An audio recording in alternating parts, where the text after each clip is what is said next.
Hi everybody, welcome to my YouTube channel. This is Rose Casanova. Today I'm going to talk about ethics, everybody's very favorite subject in high school and college, ethics and philosophy, and how they apply to my life today. I kind of went through life for a really long time just assuming that there were ethics and morals in place in the world that I operated in. So let me explain. I assumed that companies, corporations, institutions, businesses, schools, people, my neighbors, sort of had, were they operated in the world within framework, as written in their personal bylines or their business bylines. So, I figured if a company put out a product that it was probably well researched and safe for, everybody involved in making the product and consuming the product. About 4 years ago, I took a medication and ended up getting really, really damaged by the medication. And this kind of flipped my world upside down. It flipped all those ideas on their heads. I suddenly realized that there was, that companies and government entities such as the FDA and stuff were not really looking out for my best interest, and the only person that was going to do that was me. So I needed to become, more diligent in the products that I chose. It meant the food that I buy was not treated with chemicals. It meant the animal products that I used were not from factory farms. It meant that I had to buy stuff from local farmers. I had to figure all that out. I had to, plant my own garden. I had to do a lot of things that I sort of just took for granted before. So this applied to everything. So anything I put on my skin, anything that I put on my body, anything I brought into my household needed to pass a test. And the questions were, during the production of these products, were people harmed? Were animals harmed in, testing these products? Has anyone been harmed from using this product since it's been onto market? What is the effect on the environment? Is it, are these products causing, pollution into our waterways or our air? This diligence also applied to clothing. It applied to technology. It applied to furniture, carpeting, my air quality, everything. So if I wanted clean air, what could I do personally about it to make the air cleaner in my home? And what could I do to reduce any harm, happening to my neighbor? So that was important to me because I don't want my neighbor, spewing stuff out of, burning things that are not good for my lungs or using products that are harmful to me. If I saw the ideal person and what they were doing, what would that look like? And I need to act like that. So I've slowly, very slowly, tried to make my way toward that ideal. And of course, it's really hard to get there in this day and age because our products and services come from all over the planet, and it's really hard to, be diligent all the time. So there's some things that I take extra caution with and some things that I just can't. My Apple computer, where was that made? Who made it? Every little part inside my Apple computer came from somewhere else. Where were those parts made? There's a lot going on there, and it's overwhelming to think about. It really is. I try to do what's in my control and base my choices on this certain set of ethics that I've written in the past 4 years.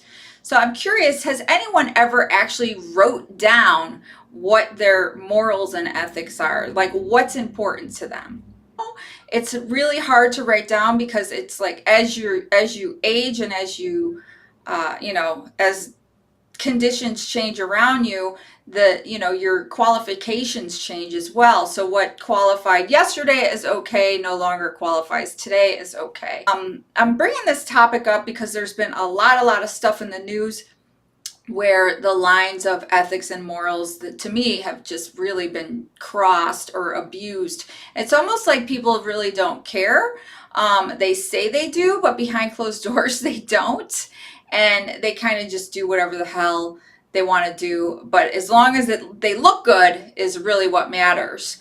And that's, a lot of people in the entertainment industry, a lot of companies, businesses, and such, sort of write bylines, but what they say and what they do are two different things. And I'll bring up one example: the Johnson and Johnson lawsuit. Somebody was awarded $26 million yesterday for getting cancer from using Johnson and Johnson baby powder. So we all know, of course, I always looked at Johnson and Johnson baby powder as some special pure thing that you sprinkle on your baby to make them soft and sweet and cuddly, and to find out that you were actually sprinkling asbestos on your baby is really, really disturbing. So it also, Johnson and Johnson knew about the asbestos in their product since the 1950s.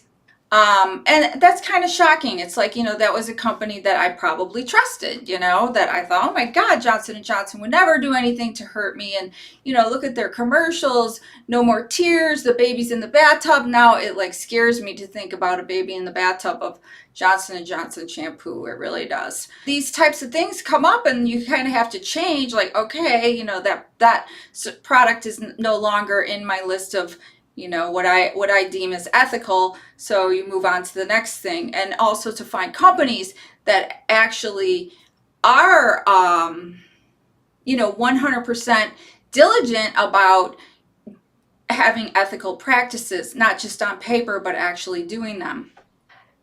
Now I'm at a place where I'm starting to think about investments. So where exactly, so let's say I'm doing all these things in my life. I'm trying to reduce my carbon footprint. I'm trying to, choose better food. I'm trying to, garden. I'm trying to reduce my chemical, load. I'm trying to do all these things, right? But okay, I'm invested in the S&P 500. So it actually is all the companies that, I mentioned, like including Johnson and Johnson, among a lot of other companies that do not pass the test for me.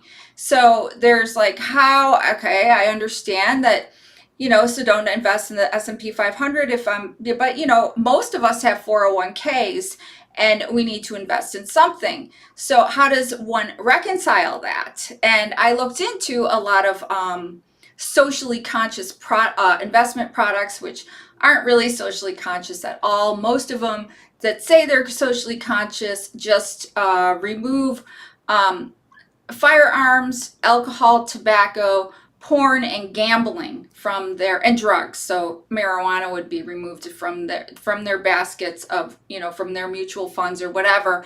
And I actually don't have a problem with any of those. I have a problem with a lot of the other things available that aren't deemed, as unethical. But these vice stocks, as they call them, are deemed as unethical. And, you want to do the right thing in every area of your life, not just, when you go to the grocery store, So I'm curious, like, how everyone else kind of reconciles these things that are so difficult to deal with.